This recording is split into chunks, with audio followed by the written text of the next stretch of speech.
Hey guys, it's Tiny Tom Logan, and today we're going to be talking about Arrow Lake. So we have a new platform from Intel. I was lucky enough to be sent the 285K, the 265K and the 245K. They're now the Core Ultras, and then the numbers afterwards. We don't have any more I's or 9s or anything like that. So there's a naming change that we're all going to have to get used to. I kind of liked the old way, if I'm honest. I'm going to say right from the get-go as well that I don't think changing the name on this one is really going to have helped them very much. Now, there is a lot for us to go over, so get yourself comfortable. Please remember to like, subscribe and comment. My task today is to talk to you about my entire experience with the testing and getting things working with this new platform, because it was not straightforward. It has been testing me at best, and stressful is an understatement, I must say. I had to rerun the processes literally the day before, a couple of days before NDA, because certain things had changed so much. But if you are going to end up buying Arrow Lake, or you are considering it, there are going to be some certain things that I'm going to tell you in this video that you need to make sure you either do. Well, no, you're just going to need to make sure that you do them. Things might get fixed, but for me, things were painful.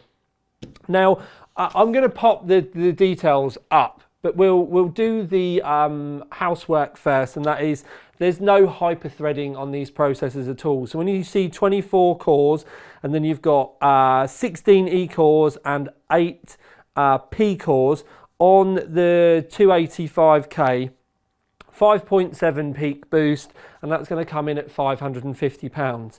20 cores, 20 threads on the 265, 5.4 peak, £380. That's 12 E cores, 8 P cores, and then when we go down to 245, it's 14 cores, 14 threads, 5.2 peak, £290, and for that you get 8 E cores and 6 P cores.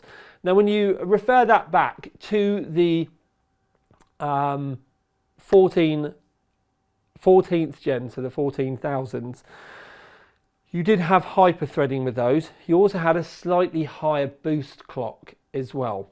Now, the overall thing, now I'm going to start with, but the overall thing with this is they're meant to use less power, which we will cover in a minute. But there was a lot of difficulties right at the get-go getting Windows 11 on. Now, what happens is when you start to install Windows 11, if you put the Ethernet driver on, or it comes up instantly, Windows 11 will then do driver updates. And what happens is the GPU drivers will go on, and then it will break it, basically. So what you have to do, if you have problems where you're putting Windows on and then all of a sudden you get a green screen and it starts boot looping and it looks like it's trying to start but it turns off every time.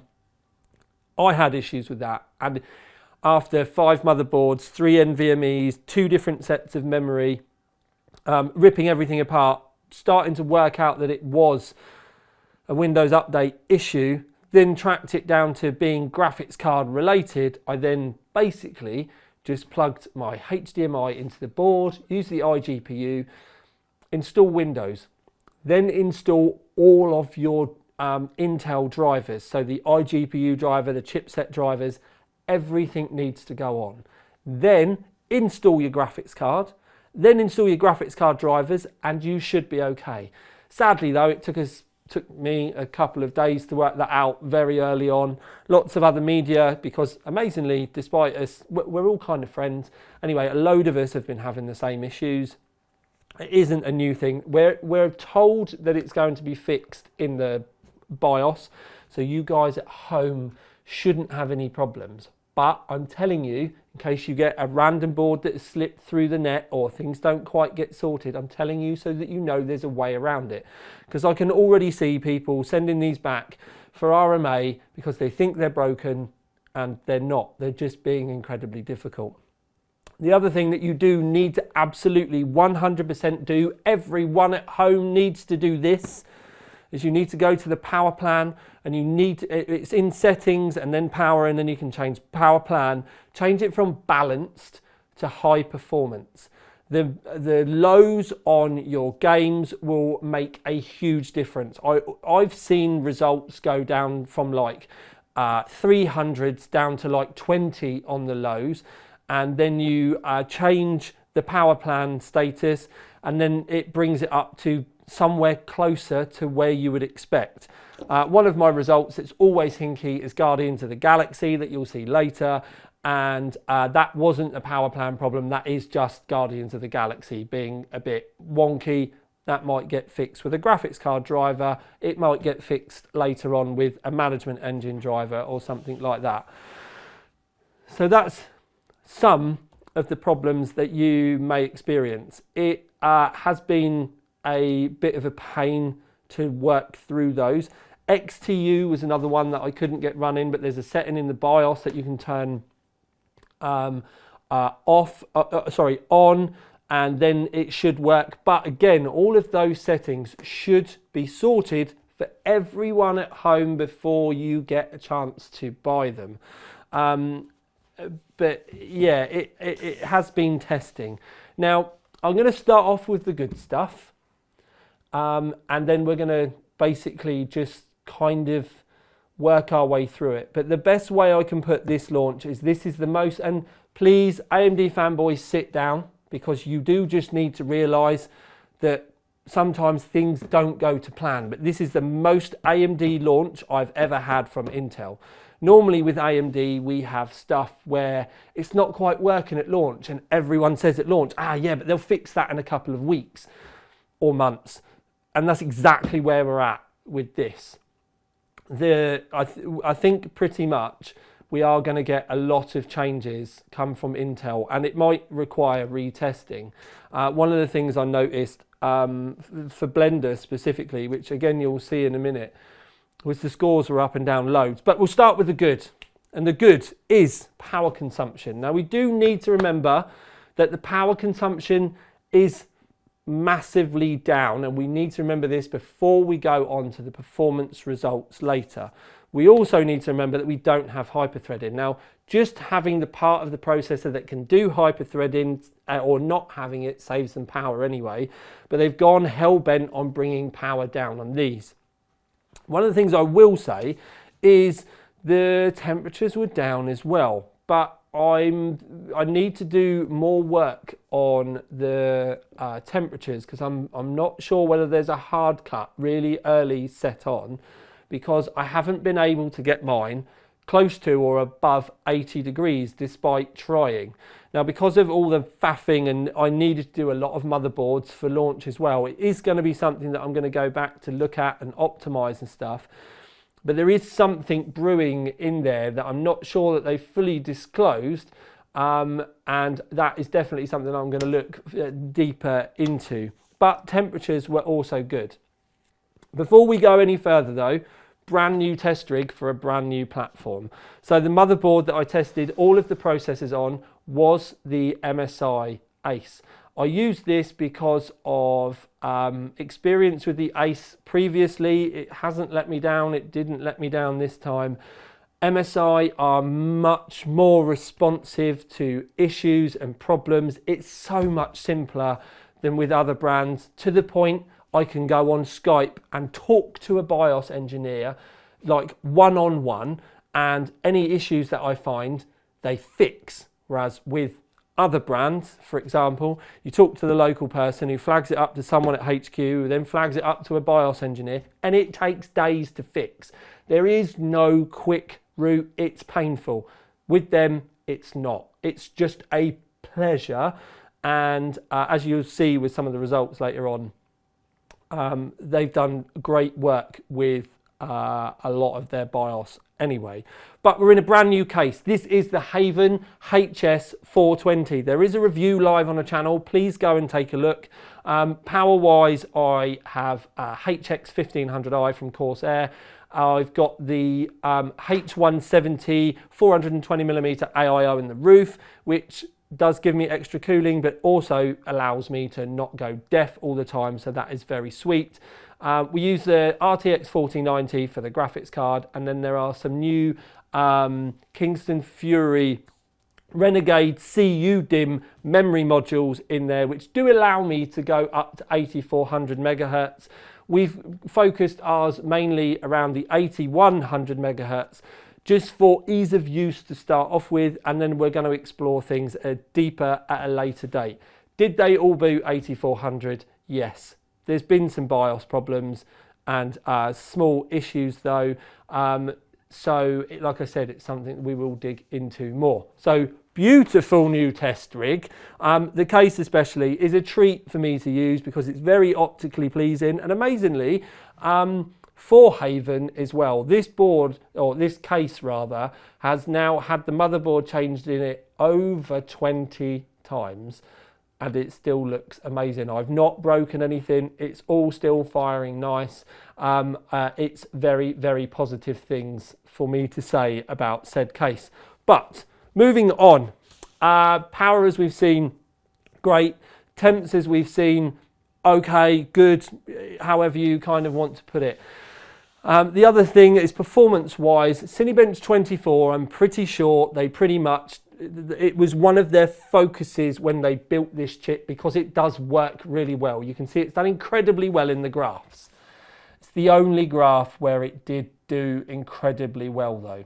The rest of the results are not as favourable and are difficult, if I'm honest, to get excited about. At best, with the other results, you can say that they are kind of on par with last gen. Sometimes a bit behind last gen. Blender, for example, is one of the results where I wasn't happy with the Blender results, and it led me to running and rerunning results, restart,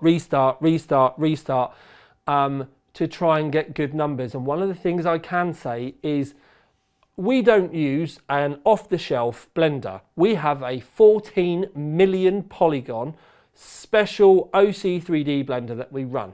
Now the benchmarks that most people run and do take a couple of minutes. Our 1080 run normally takes 2 to 3 minutes. That's our baby run. That's longer than any of the other ones that most media use. Our 4K one, however, is sort of, well, it can take an awfully long time, as you can see in the graph. It is a killer. Not only is it great for stability, but it does pick out issues that you might have throughout. And the results for Blender I was not happy with. But weirdly, I could restart and then I could get a good result, and then I could restart again and I could get a bad result. And it never followed any pattern as to why we were getting good and bad results between. It didn't matter the board, it didn't matter the brand particularly. It was just about how many times you could be bothered to restart it. Some of them I did restart a lot to go hunting for that better result, but it does get to a point where you just give up and you're just like, I cannot keep doing this, especially when they're taking 10 minutes each time to restart, do it again. Before you know it, you've spent an hour looking for one result. It's just not feasible. I think there is a problem with the loading between the P's and the E cores, which again is going to be some kind of management engine firmware, a driver update, maybe a BIOS update. They need to do work on this because the scores are up and down all over the place, and it is just not great, especially with something like Blender, which should, as far as I'm concerned, it's fairly run of the mill, it should work, and it hasn't been. There are lots of other results that were like it as well. Gaming results were one of the ones where it could be good, it could be bad, but it was never great. And one of the things that I've always kind of wanted is when you have an entirely new platform, a new socket, different memory, you kind of want there to be a incremental increase. And this whole platform is very much more of it's much of the same, but using less power. And that is literally the nicest way that I can put it. It's there or thereabouts. Sometimes it's above, just. A lot of the time it's below, but they have not got hyper-threading and it is using less power. Do I think it's going to get better? I think there's definitely a lot of room for improvement with what's going on at the moment, both in ease of use and in I can see that things aren't running correctly at the minute. I've spoken to some media friends, and I have one media friend specifically that wants to say that he doesn't want to recommend it at all because he says it's unusable. And I'm kind of on the same page with that. As an enthusiast though, as we all know, there's been many launches that AMD have done where things haven't been right, and we've known that there needed to be driver changes. We've known that there needed to be chipset driver updates so things could run correctly. It will be an interesting time for a lot, in that for an enthusiast where we don't care whether it's a blue box or a red box or an orange box as they are, but we are just interested on seeing progression and things, seeing things moving along. I will say though, this is not the launch that Intel needed. Like, not at all. They're obviously going through a lot of difficulties, and the company overall, and Arrow Lake has not and will not be the saviour for them.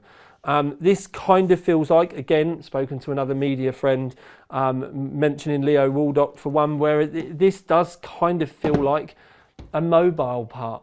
The fact that they've gone so hardcore on reducing power, I think they've missed the fact that, yes, efficiency is a great thing to talk about, but if efficiency comes at the degradation or the reduction of performance, we are performance enthusiasts. We do not spend this much money to have something that isn't much better than 14th gen. We want a reason. Now, I'm not saying that you should be on 14th gen and should want to upgrade to Arrow Lake. But the problem is with Arrow Lake is, unless you're on 10th generation now, would I advise you to buy Arrow Lake?